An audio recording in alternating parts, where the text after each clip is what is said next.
Merhaba sevgili arkadaşlar. Bugün sizlerle paylaşmak istediğim harika bir tarifim var. Etli talaş böreği. Börek diyorum ama aslında bir ana yemek.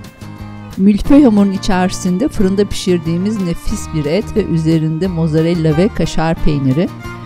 İşte sonuçta ortaya böyle muhteşem bir görüntü ve inanılmaz lezzetli bir yemek çıkıyor. Hem görüntüsü çok güzel hem de gerçekten çok lezzetli olan, damak çatlatan bu tarifi yapmaya bence hemen başlayalım. Kemikli kuzu etini fırın kabına alıyoruz. Üzerine 4-5 adet arpacık soğan, 2-3 adet sarımsak, tuz, karabiber, defne yaprağı ve biberiye ekliyoruz. Yarım bardak da su ekledikten sonra üzerini folyo ile kapatıp etler iyice yumuşayana kadar fırında pişiriyoruz. Yumuşayan etleri kemiklerinden ayırıyoruz. Etler lokum gibi piştiği için kolayca kemiklerinden ayrılıyor. Daha sonra etleri tekrar fırına alıyoruz ve üzerleri kızarana kadar pişirmeye devam ediyoruz. Etlerimizi fırından çıkarttık, nar gibi kızardılar. Üzerine bir tatlı kaşığı kırmızı biber ve yarım tatlı kaşığı kadar da kimyon ekliyoruz. Etimiz hazır, artık böreklerimizi yapmaya başlayabiliriz. Ben talaş böreklerimin porsiyonluk olmasını istediğim için bütün bir milföy hamurunu 4 eşit parçaya bölerek kullanacağım. Ama sizler isteğinize göre daha küçük parçalarda da hazırlayabilirsiniz. Milföy hamurunu istediğimiz büyüklükte kestikten sonra içerisine hazırladığımız etimizden yerleştiriyoruz.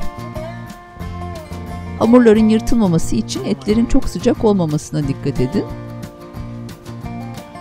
Etleri bu şekilde yerleştirdikten sonra üzerine rendelenmiş mozzarella ve rendelenmiş kaşar peyniri ekliyoruz. Tabii ki peynir tercihi de size kalmış. İstediğiniz peynirlerden ekleyebilirsiniz ya da hiç peynir eklemeyebilirsiniz. Ama peynir tadını daha da lezzetli hale getirmesine yardımcı oluyor.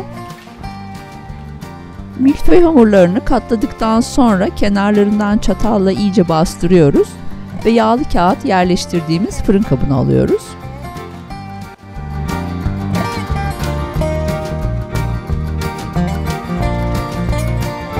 Böreklerimizi fırın kabına yerleştirdikten sonra üzerine bir bıçak yardımıyla çok derin olmayan çizikler atıyoruz.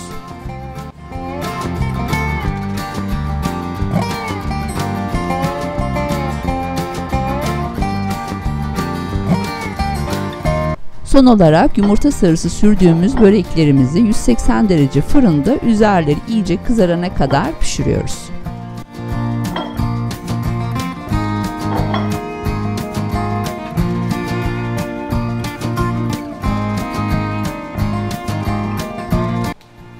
Ve işte talaş böreğimiz hazır.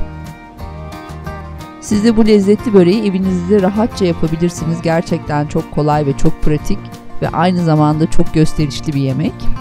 Emin olun misafirleriniz bu yemeğe hayran kalacak. Videomu seyrettiğiniz için çok teşekkür ediyorum. Eğer tarifimde sizin için bir fikir olursa ne mutlu bana. Eğer videoyu beğendiyseniz yorum bırakmayı ve kanalıma abone olmayı unutmayın lütfen.